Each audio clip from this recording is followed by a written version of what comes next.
ជំរាបសួរបងប្អូនទាំងអស់គ្នាស្វាគមន៍មកកាន់វីដេអូថ្មីពីក្រុមការងារ Electronic World ថ្ងៃនេះក្រុមការងារយើងខ្ញុំមាន laptop ថ្មីមកធ្វើបទបង្ហាញជូនទៀតហើយ model ថ្មីនេះធានាថាប្លែក copy model មុនដោយមិនត្រឹមតែមានការ design រូបរាងស្ដើង slim និងមានទម្ងន់ស្រាលប៉ុណ្ណោះទេគឺថែមទាំងមានសមត្ថភាពខ្ពស់ក្នុងការប្រើប្រាស់ទូទៅប្រចាំថ្ងៃហើយនឹងមានការបំពាក់នៅ CPU ថ្មីប្រភេទ Snapdragon X Series បង្កើនសមត្ថភាព AI ខ្ពស់ក៏ដូចជាមានថាមពលថ្មកាន់បានយូរថែមទៀតផងឥឡូវនេះចង់ដឹងថា laptop ថ្មីនេះមានលក្ខណៈពិសេសបែបណាតោះតាមដានជាមួយក្រុមការងារយើងខ្ញុំទាំងអស់គ្នា ZenBook A14 model UX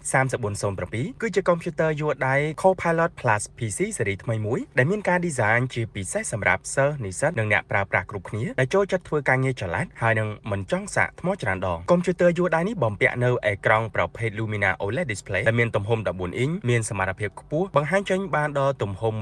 1920គុណនឹង1200 pixel នៅលើខ្នាត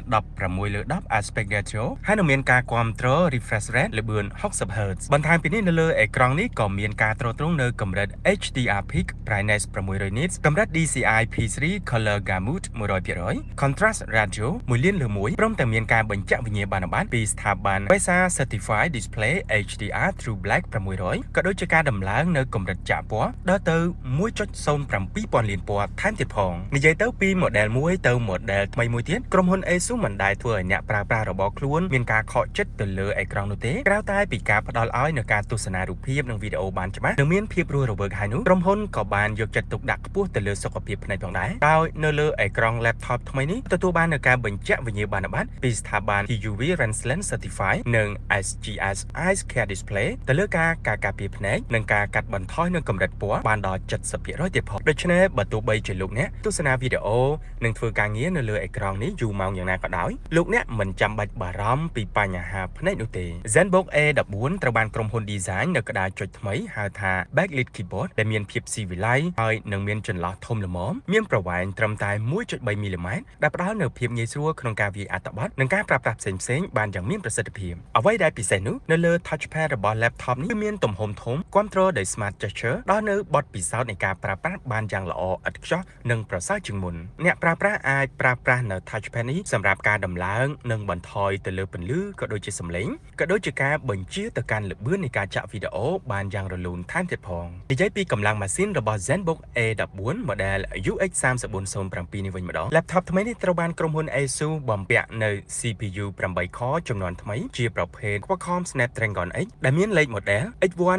26100ដែលមានសមត្ថភាពអាចបង្កើននៅកម្រិត AI បានខ្ពស់ក៏ដូចជាបច្ចេកវិទ្យាថ្មីអាចឲ្យថ្មកាន់បានយូរថែមទៀតផងហើយបន្ថែមពីនេះទៅនោះក្រុមហ៊ុន ASUS ក៏បានដំឡើងនៅ graphic card ប្រភេទ Adreno X1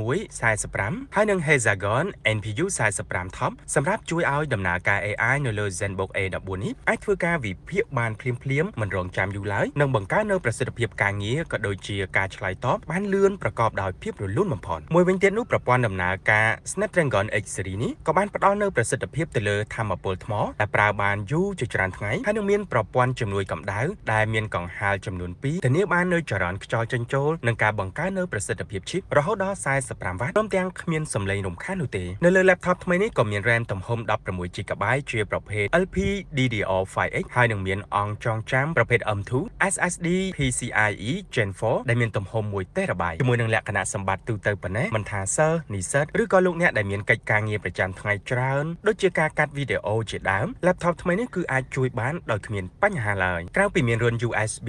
3.2 និងរុន USB-C 4.0 Thunderbolt 4ហើយនឹងរុន HDMI 2.1 នោះនៅលើកុំព្យូទ័រយួរដៃ ZenBook A14 ថ្មីនេះក៏មានការរួមបញ្ចូលយ៉ាងរលូនជាមួយនឹង Windows Phone Link ហើយនឹង Snapdragon Seamless ដែលអនុញ្ញាតឲ្យអ្នកប្រើប្រាស់ផ្លាយសារហៅទូរស័ព្ទគ្រប់គ្រងការជូនដំណឹងនិងផ្ទេរឯកសារដោយផ្ទាល់ពីកុំព្យូទ័រយួរដៃបានថែមទៀតផងហើយជាមួយនឹងបច្ចេកវិទ្យាថ្មីនេះអ្នកប្រើប្រាស់ក៏អាចប្រើនៅទូរស័ព្ទ call ទៅជា webcam ដែលជំរុញដោយ AI ដូចជាប្រព័ន្ធ IR camera ផ្ដល់នូវការចាក់សោសម្គាល់ផ្ទៃមុខសម្រាប់ការចេញចូលដោយស្វ័យប្រវត្តិធានាបាននូវឯកជនភាពយ៉ាងមានប្រសិទ្ធភាពខ្ពស់បំផុតបច្ចេកវិទ្យាថ្មីនេះគឺពិតជាផ្ដល់នូវភាពងាយស្រួលបំផុតទៅលើការចែករំលែកឯកសាររវាងទូរស័ព្ទនិងកុំព្យូទ័រយួរដៃចំណុចពិសេសមួយទៀត ZenBook A14 ដែលប្រើប្រាស់នៅ CPU Snapdragon X Series នេះគឺថាមពលថ្មកាន់បានយូរសម្រាប់ការងារប្រចាំថ្ងៃ laptop នេះប្រើប្រាស់នៅថាមពលថ្មកម្លាំង70វ៉ាត់ម៉ោងគាំទ្រដោយឆ្នាំងសារល្បឿនលឿន Fast Charge កម្លាំង65វ៉ាត់ចំពោះការទស្សនាវីដេអូជាប់គ្នាគឺបានដល់រយៈពេល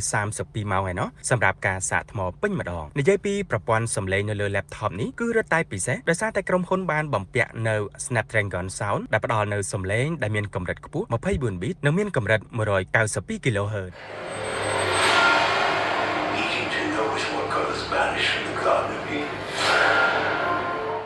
ASUS ZenBook A14 model UX3407 មានលក់នៅលើទីផ្សារប្រទេសកម្ពុជាហើយមានតម្លៃត្រឹមតែ$1099ប៉ុណ្ណោះសម្រាប់អ្នកដែលជាផលិតផលផ្លូវការប្រចាំប្រទេសកម្ពុជានឹងទទួលបាននូវការធានា Perfect Warranty សម្រាប់រយៈពេល1ឆ្នាំដំបូងហើយនឹងការធានាជាសកល International Warranty រយៈពេល2ឆ្នាំថែមទៀតផងដូច្នេះមិនថានៅប្រទេសណានោះទេប្រសិនបើ laptop លោកអ្នកមានបញ្ហាគឺអាចយកទៅជួសជុលបាននៅគ្រប់ ASUS Service Center ដោយគ្មានបញ្ហានោះឡើយហើយអ្វីដែលពិសេសជាងនេះទៅនោះនៅក្នុងរយៈពេលធានា1ឆ្នាំដំបូងនេះប្រសិនបើលោកអ្នកប្រើប្រាស់មានបញ្ហាខូចដូចជាជ្រុះធ្លាក់បាក់បែកផ្នែកណាមួយក្រុមហ៊ុន ASUS នឹងមានការរ៉ាប់រងទៅលើថ្លៃចំណាយ 80% លើការផ្លាស់ប្ដូរ spare part ថែមទៀតផងពិតជាពិសេសមែនតើសម្រាប់ព័ត៌មានបន្ថែមលោកអ្នកអាចចូលទៅកាន់ ASUS Warranty តាមរយៈតំណភ្ជាប់នេះ